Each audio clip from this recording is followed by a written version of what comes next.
Hello and welcome to the NCSY Pulse podcast, brought to you by NCSY Alumni.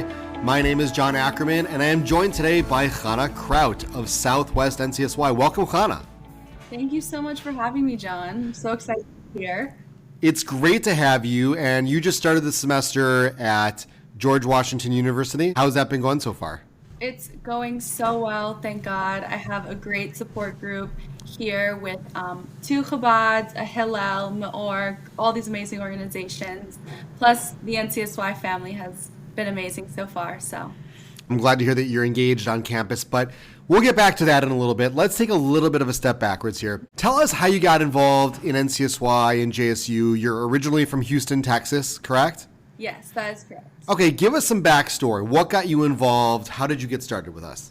Well, when I was in high school, I was in BBYO, and through joining JSU at my school, actually, started to join NCSY my junior year, and my first Shabbat was actually with Rabbi Nati Stern, and ever since then, I have just been very active in NCSY, and I've loved everything about it. Rabbi Nati, one of my favorite guys, Nati Stern, he's awesome. Really, really good friend of mine. Sometimes, we talk about the people that we work with. I am blessed to work with many of my friends, and Nati is one of my closest friends in the organization. So you get involved through school. Did you do any summer trips or any weekend trips with NCSY?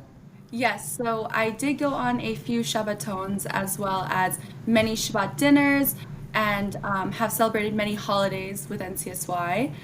One of my favorite Shabbatons was my senior year. So back in 2023, we went to Dallas and we joined Dallas NCSY for that Shabbaton. And it was the most amazing Shabbaton. Even though it was only planned pretty shortly before, it was just amazing. Wait, you're saying that there was an NCSY Shabbaton that was planned last minute? That's so weird. I've never seen that before. So out of character, am I right? Yeah. But it was an amazing Shabbaton. We had the best staff, some of whom I still talk to this day, very impactful people. And it was just, I actually got the opportunity to speak about my religious background and how I came into NCSY with all of the NCSYers at that Shabbaton. And it was just the best experience. That was the first time I actually kept Shabbat. And wow. Yeah, and now I've kept Shabbat ever since, actually. Really? Yeah, my 1-year Shabbat anniversary was 2 weeks ago, actually. That is beautiful. Very, very beautiful. So clearly that Shabbaton was a huge part of your inspiration and your sort of growth in the NCSY world. And as you've told me before, that was sort of something that has pushed you. You mentioned that you've been keeping Shabbat on campus. Let's talk a little bit about campus life, because I know that you've had quite an adventure at George Washington University. So tell us a little bit about what you do Jewish-wise, but tell us also a little bit about some of the challenges that you've been facing there. Yes, of course. So Jewishly, I attend one of the two Chabads on campus called Chabad Roar with Rabbi Yudi Steiner, and it's been an amazing experience. I also did Sinai Scholars with them as well, which again was great.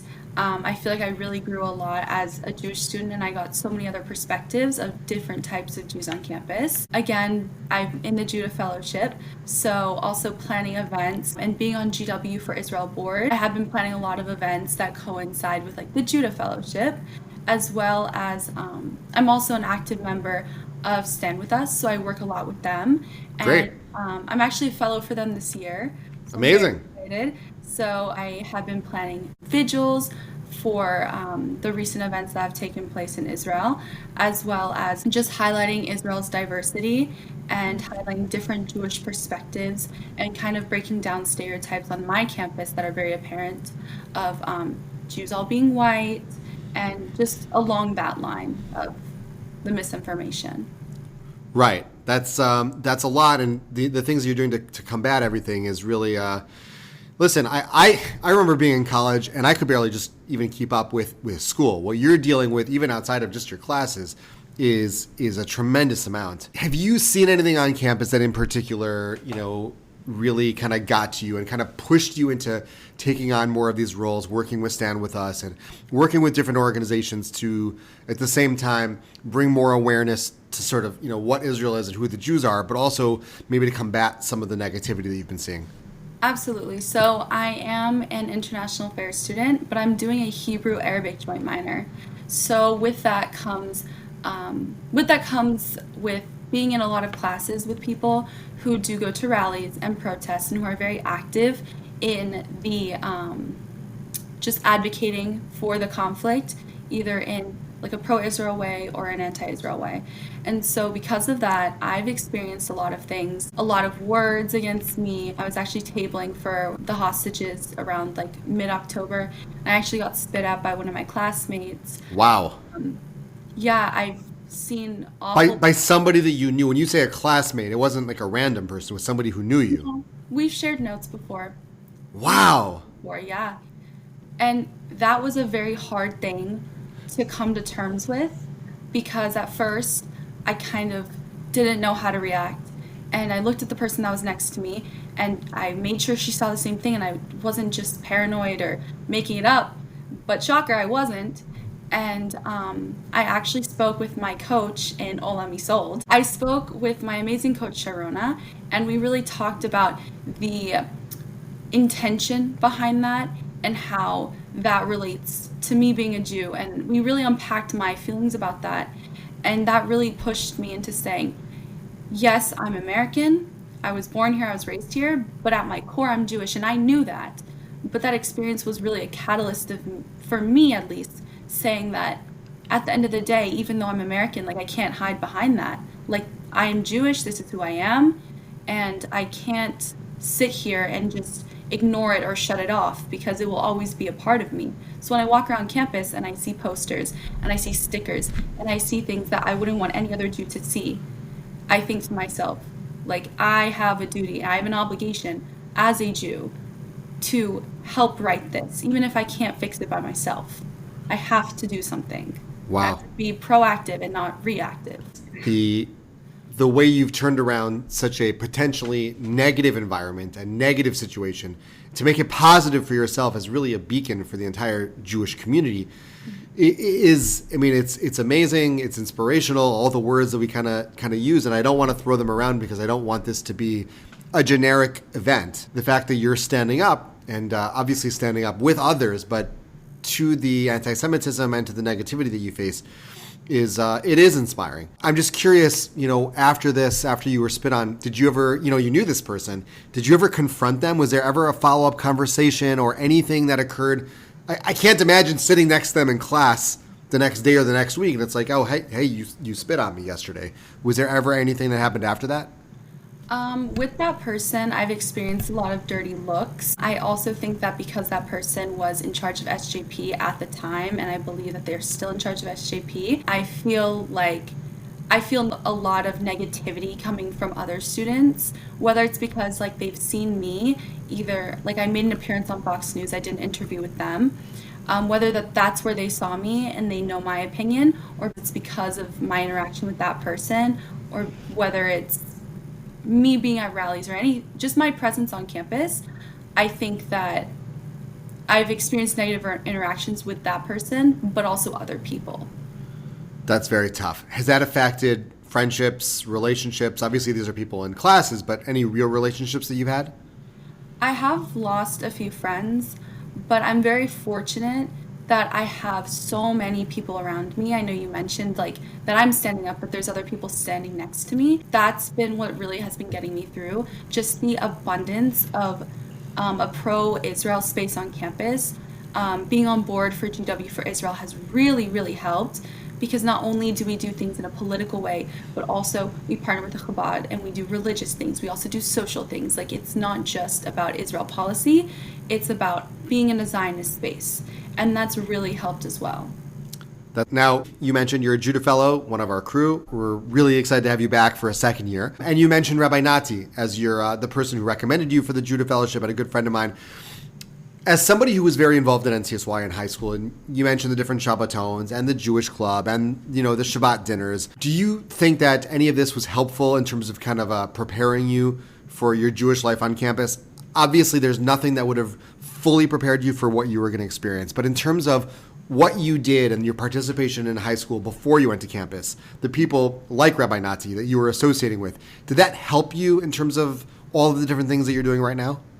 Absolutely. I think that all of the Shabbatons and the Shabbat dinners, like you mentioned, and just all the events really solidified my idea that coming to college was going to be hard, but we can all unite as a Jewish community if we're all Jewish together.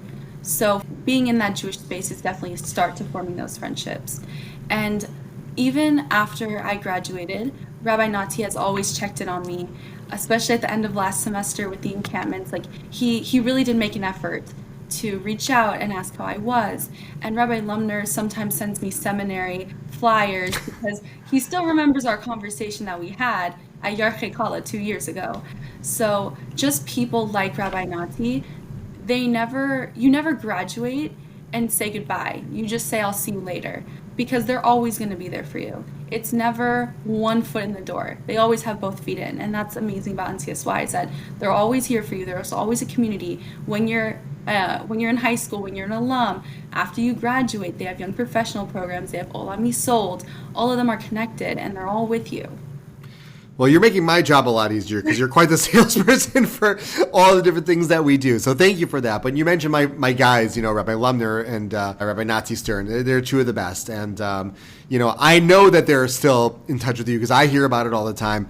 And Nati, even if I'm not staying on top of things enough, he's always quick to remind me that we've got to keep going, we've got to keep on top of things. And these are two of the best. So just coming back a little bit more to Jewish life on campus, we've discussed some of the challenges, and you've obviously gotten yourself involved with such an incredible support system, whether it's Olami or it's Chabad or the pro-Israel organizations.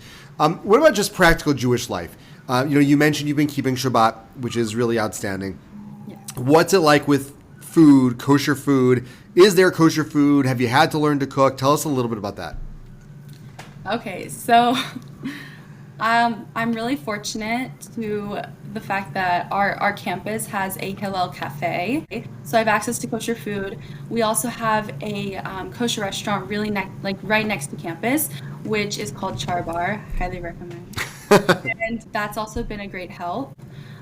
Keeping Shabbat the universities has been pretty accommodating with that. I do have keys to all my doors, like a manual key. Always Chabad has lunch, and it hasn't been very difficult to keep Shabbat on campus. So I've been okay in that regard. That's great. Now, a requirement to this podcast, what we ask everybody is, do you have a favorite Jewish food? And then we're going to ask you afterwards, what's a Jewish food that you're just no, absolutely not. So let's go first. Favorite Jewish food, what do you got? My favorite Jewish food would probably be ma'amul, which is like a Mizrahi dessert. It's like a date cookie. It's very good. My grandma makes it. My mom makes it. Okay, that's new. I haven't heard that one before. Okay, and if there's a Jewish food that you see it and you're running the other direction, just absolutely not. Like Hannah Kraut will do a lot for the Jewish people, but she will not eat. What is it? Gefilte fish. I was gonna say anything like very Ashkenazi, but I think I'll get a lot of hate for that. So I'll just stick with gefilte fish. That's acceptable. I think we need to work on as an organization the way we introduce gefilte fish to the Jewish teens of the world, because that's an almost universal answer when we talk to everybody of like, what's like the food you won't eat, you won't look at, you're terrified of. Everyone's like gefilte fish. So we're gonna have to work on. Well, if it helps, the first time I ever had it, I didn't know I was going to eat it. And it was at the University of Maryland during Simchat Torah. So okay. They actually cooked it, and I thought it was a potato. It was not a potato. You thought the fish was a potato? The way they cooked it, it made it look like a potato. I was tricked, I'm telling you. I now have a grudge with the Chabad at Maryland. Okay. I appreciate that, and certainly we will need to reach out to the Jewish community at University of Maryland about this heinous crime.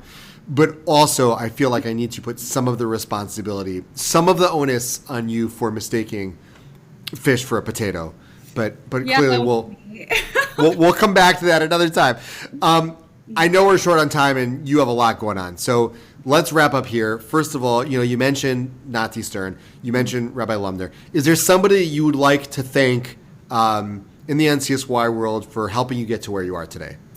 Yes. I want to give a really big thank you to Rabbi Yosef Ginsburg. Okay. I know that he's a huge hit, but he seriously does not get enough hype. During Yarchei Kala, not last year, but the previous year, so 2023, I had the best conversation with him, all about how Hashem is always within us and we're never alone. He actually gave me my Tehillim that I still carry with me, even 2 years later. And I think that was the moment I realized I want to become more observant. So I really want to give a big thank you to him because he doesn't even know what he did for me. So. That is beautiful, and now he's going to hear all about it. And for Nati Stern, who got you involved with the Judah Fellowship, 100%. who's sticking with you this whole way through, I feel like this doubles as the Rabbi Nati Stern Appreciation Podcast. 100%. What's your message to Rabbi Nati? If Rabbi Nati was in front of me, I would say thank you so, so much, because I didn't know how much I needed. I didn't know how much I needed Rabbi until he came into my life, and he gave me such a beautiful understanding of what Judaism could be in my life. And when I look at his family and I look at what he's done for the Jewish community, it's just such an inspiration, because even now, even when I've graduated, he hosted me for Shabbat over the summer twice. He has welcomed me in his home with open arms, and he's honestly the energy that I want to carry out in the world. Like, he really is just an embodiment of such an amazing, amazing person. So I want to give a lot of my thanks to him as well. That is very well said, and I agree with everything that you said, as I am a huge fan as well. Chana, this has been great. You are awesome. Keep standing up for the Jewish people. Keep up with your Jewish growth at George Washington University and represent us well. And we really appreciate you having taken the time to join us today. Everybody, this has been the Pulse Podcast, brought to you by NCSY Alumni. This is John Ackerman with Chana Kraut. We'll see you next time.